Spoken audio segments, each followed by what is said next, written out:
পোশাক শিল্পের পর সেমিকন্ডাক্টর শিল্পই হতে পারে দেশের অন্যতম সম্ভাবনাময় অর্থনৈতিক খাত বলেছেন প্রধানমন্ত্রী তারেক রহমান। সকালে রাজধানীর নভ থিয়েটারে সেমিকন্ডাক্টর সিম্পোজিয়াম ও বিয়ার সামিটের উদ্বোধনীতে তিনি জানান, যত বাধাই আসুক সরকার এই খাতকে এগিয়ে নিতে বদ্ধপরিকর।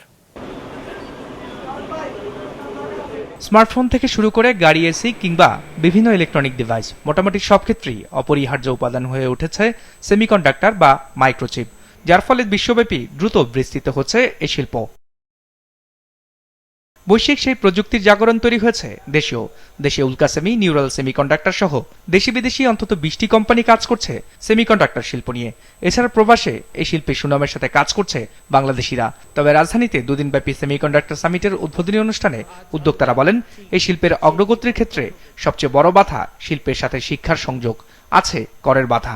আমাদের ইন্ডাস্ট্রি ইউনিভার্সিটি রিলেশনশিপের একটু ফাঁকা আছে, এটাকে আমাদের করতে হবে, মেলাতে হবে। ডায়াসপোরা অনেকেই এখন আমাদের প্রথম জেনারেশন, আমেরিকা হোক, আপনি ইংল্যান্ডে ছিলেন বা অন্যান্য জায়গায়, তারা এমন একটা এজে এসছে যে তারা দিতে চাচ্ছে ফেরত, তারা অনেকেই আসতে চাচ্ছে অথবা ওখানে থেকেও কাজ করতে চাচ্ছে।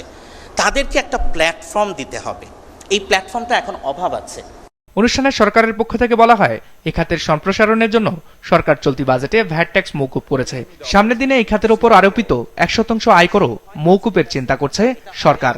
We have exempted tax, VAT, duties 100% for the semiconductor industry.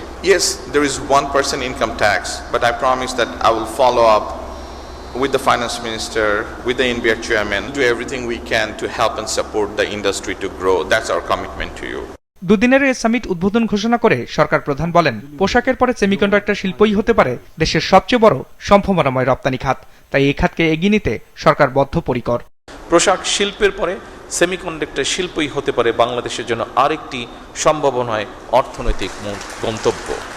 আমাদের সামনে নিঃসন্দেহে বহুমাত্রিক চ্যালেঞ্জ আছে, দক্ষতার হয়তোবা ঘাটতিও আছে ক্ষেত্র বিশেষে, ল্যাবের সীমাবদ্ধতা আছেই, বিনিয়োগেরও হয়তো সীমাবদ্ধতা আছে, আন্তর্জাতিক বাজারে কঠিন প্রতিযোগিতাও রয়েছে।